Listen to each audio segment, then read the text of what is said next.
Well, Netflix failed once again to impress the streaming giant, posted weaker subscriber growth and missed on its profit forecast, and also said that it's delaying its password sharing crackdown to sometime before July there. Investors, they were eagerly waiting for details on how this crackdown is going to paint a better picture of what Netflix's future could look like. Let's break it all down. We've got Yahoo Finance's Allie Canal here with us. Allie, we were breaking down the details of the earnings yesterday. We were listening in on the call here. So perhaps we do start with that aforementioned password sharing crackdown. What do they have to say on that? Well, it's clear that they think this is the future for the company, right? And I think that's why we saw the stock be so volatile immediately following the results. I don't think investors quite understand how to evaluate this company at this point. What drove the earnings before, strong subscriber growth, that's not necessarily what we're seeing today. It's all about these new revenue initiatives, the ad-supported tier, the password sharing crackdown,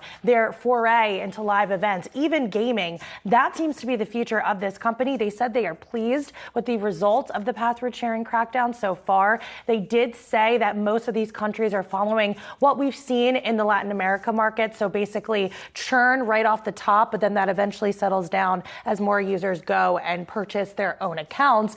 But I do think once this hits the US, which is supposed to happen this quarter, I think there's going to be a lot of volatility, a lot of noise. I already have a lot of emails in my inbox about from angry users saying, why is this happening? They don't quite understand the rules of the game. I'm wondering if they'll get more specific on maybe, certain exceptions that they'll make. But this is not a one case fits all approach. So that's, I think, the problem that they're going to run into. Yeah, what really struck me is Netflix is trying to sort of reset expectations really across the board for what investors should be expecting from the company. And that includes what things are going to look like in the wake of the password sharing crackdown in the United States. But they also are still sort of looking long term and talking about building out the future for Netflix. And to that end, co-CEO Greg Peters on the call talked about margins, as did the CFO on the call. So I want to play a little bit of what they had to say.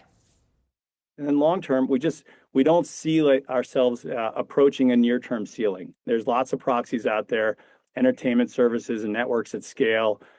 Traditionally have been well above our roughly 20% operating margins. So we believe we have a long way to go.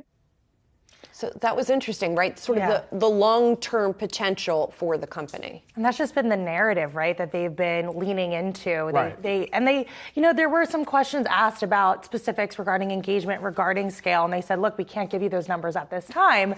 That bothered me a little bit because those are the same answers we heard from the last earnings call, but it's still early days. They're just keeping this narrative of reassuring investors, reassuring analysts. It seems like everyone is being patient so far, although the stock is down about 2% in pre-market trading right now. Although all the commentary on the street, very bullish. They are very confident that this is the future of the company and that this is going to add a lot of long-term revenue growth moving forward. Yeah, and thinking of that long-term revenue growth and that next leg of growth and what that looks like, how much of that free cash flow, which came in well above expectations during the quarter, they were expecting, at least the consensus estimate was that the free cash flow would come in at about $923 million.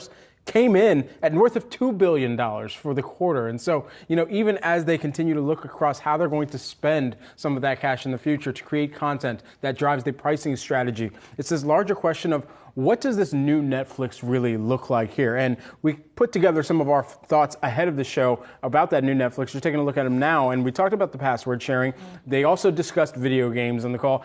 They lacked some of the details around that, which... Well, they gave numbers. They said they're out with 55 so far, and they've got 40 more coming this year. But, now we're looking at, for the video games, the ad tier and the ad platform as well. The ad tech, they emphasized, Right. And I think for some of the questions that Jessica had brought up on the call, who is one of the analysts that covers Netflix and got the opportunity to really get all of those questions in, we were looking for a little bit more of an inclination of how they would roll out that ad tier platform and where that would fit within the content experience on that platform too, even as they roll out more of this tiered pricing strategy. Yeah, I was looking for specific numbers. I want to know how many people signed up for the ad tier. How is that adding to incremental revenue? We didn't get that. You did mention the technological advances that they're doing with the ad tier, more concurrent streams, better advances there. In terms of the content on the ad tier, that was always a concern. Now Netflix said that 95% of the content that's on the ad-free platforms now lives on the ad-supported platforms due to new licensing deals. So it seems like they're in this, as they've mentioned before, this crawl, walk, run phase. They say they're in the walk phase, but how do you define that? Even Jessica asked that. How do you define the walk phase? And I think that's the problem that I had with this earnings call and the report. It just felt very vague to me, which is why I gave it a 2 out of 5 on our vibe check. Yes, you did. I know you were a little higher. You were a 3 out of 5. I was a 3 out of 5. I drew a picture too to go along with it. Your picture described. Yeah, you have to look at it after the call. Real Picasso work. Well, we're going to continue painting the picture figuratively. Yeah, Allie, thank you.